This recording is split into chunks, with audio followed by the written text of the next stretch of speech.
Madame la présidente, madame la ministre, monsieur le rapporteur, mes chers collègues, de sa source au sein d'un glacier suisse jusqu'au bout des 814 kilomètres qu'il parcourt pour se jeter dans la mer Méditerranée, le Rhône ne traverse pas moins d'une dizaine de départements, de grandes villes telles que Lyon et aussi de grands espaces naturels.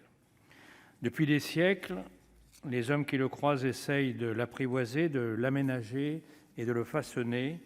Son lit a été de nombreuses fois remodelé.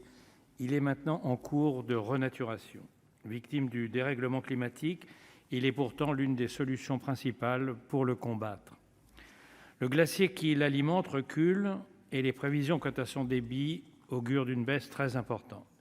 Et pourtant, depuis plus de 60 ans, il est le cœur du réacteur de l'hydroélectricité française, dont il produit presque le quart aujourd'hui, ce qui représente autour de 3% de la consommation d'électricité hexagonale. Autour d'une vingtaine d'usines hydroélectriques jalonnent ce fleuve, dont les propriétés ne s'arrêtent pas là. Le Rhône traverse des territoires industriels majeurs, dont il représente bien souvent un point fort, mais il est aussi le refuge d'une biodiversité qui, depuis peu, commence à reprendre sa place.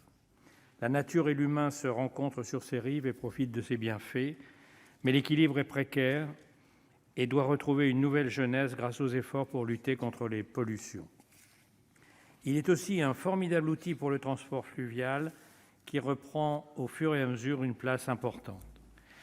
Les engagements exigeants de la France en matière de réduction des émissions de CO2 passeront par le retour à des modes de transport ferroviaires et fluviaux. Enfin, le Rhône est un atout inestimable pour les territoires qu'il traverse sur le volet touristique et de préservation de la faune et de la flore. Le travail fourni pour son aménagement est aussi celui de l'aménagement des territoires qui le bordent.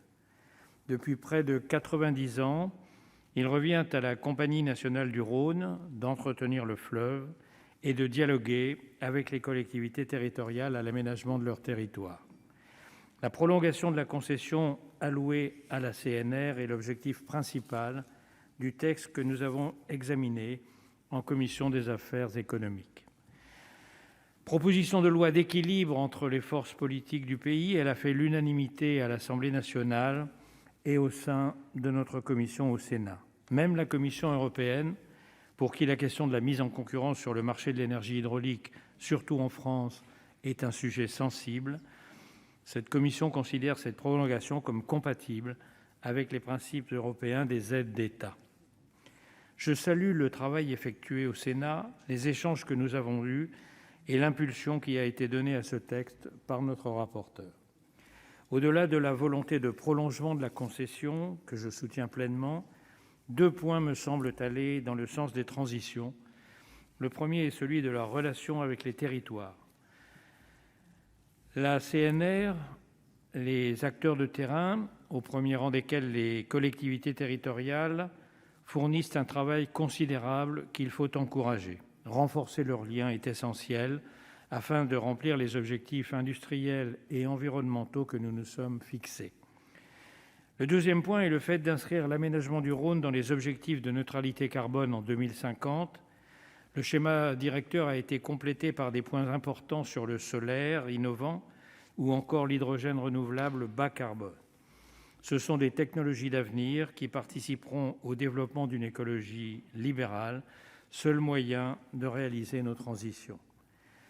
Enfin, je me félicite des efforts déployés pour renforcer la sécurité juridique de la concession et les missions d'intérêt général que fournit la Compagnie nationale du Rhône. Pour toutes ces raisons, le groupe des Indépendants votera en faveur de ce texte. Merci, Monsieur le Président.